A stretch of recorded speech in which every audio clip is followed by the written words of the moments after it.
आज यानी 30 अप्रैल से चार धाम की यात्रा शुरू हो रही है। चार धाम की यात्रा यमुनोत्री से शुरू होती है, जिसके बाद गंगोत्री धाम और फिर केदारनाथ धाम और आखिरी में बद्रीनाथ धाम जाकर समाप्त होती है।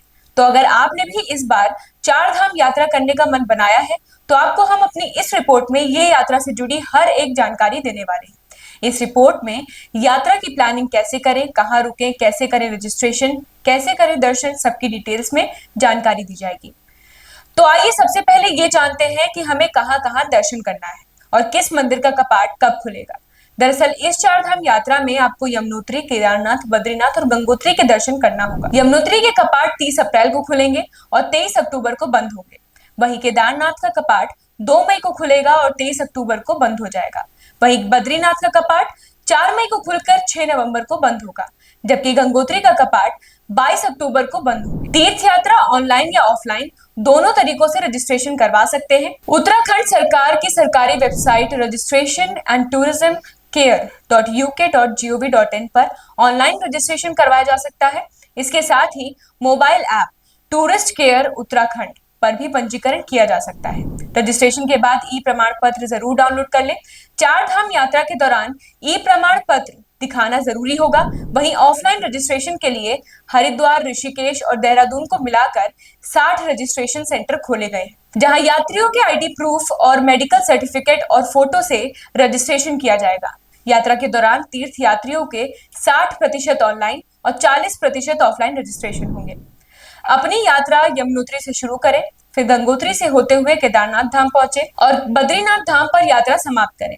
बात करें अगर हवाई यात्रा की, तो इंडिगो या आकाश की फ्लाइट से देहरादून का जैली ग्रांट एयरपोर्ट पहुंचे। इसके बाद का रास्ता हेलीकॉप्टर या सड़क के रास्ते से तय करें।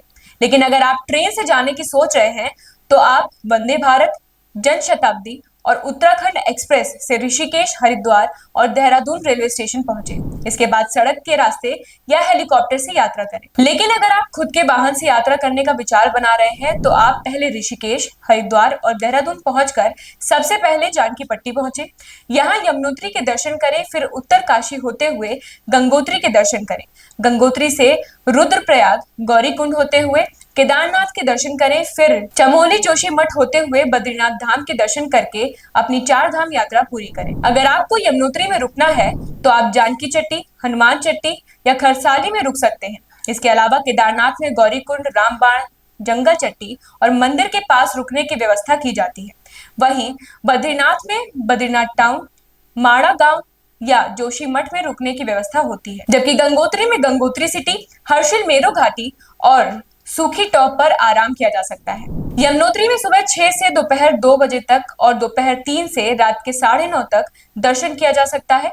वहीं सुबह 6:30 से 7 बजे और शाम को 7:30 से 8 बजे तक आरती की जाती है, जबकि गंगोत्री में सुबह 6 से दोपहर 2 बजे तक और दोपहर 3 बजे से रात के 9:30 बजे तक दर्शन किए जाते हैं।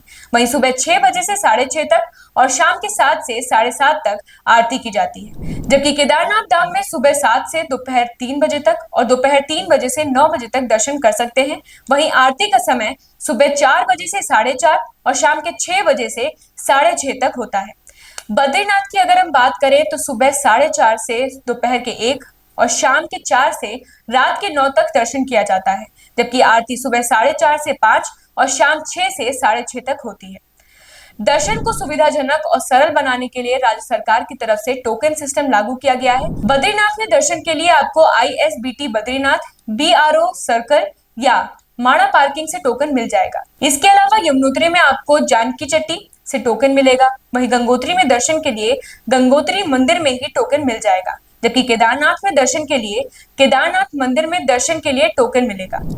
सरकार ने कुछ टूरिस्ट हेल्पलाइन नंबर भी रखे हुए हैं, जो कि आपकी स्क्रीन पर दिख रहे होंगे, जबकि toll free helpline number 1369 Uttarakhand वालों के लिए और 91135136 बाहर से आने वाले यात्रियों के लिए जारी किए गए हैं। हमारी इस रिपोर्ट में हमने आपकी चार धाम यात्रा को सुगम और सुविधाजनक बनाने के लिए सभी तरह की जानकारी मुहैया कराई है। द जर्नलिस्ट न्यूज आपकी चार धाम यात्रा को सफल बनाने के लिए आपको शुभकामनाएं देता है। धन्यवाद।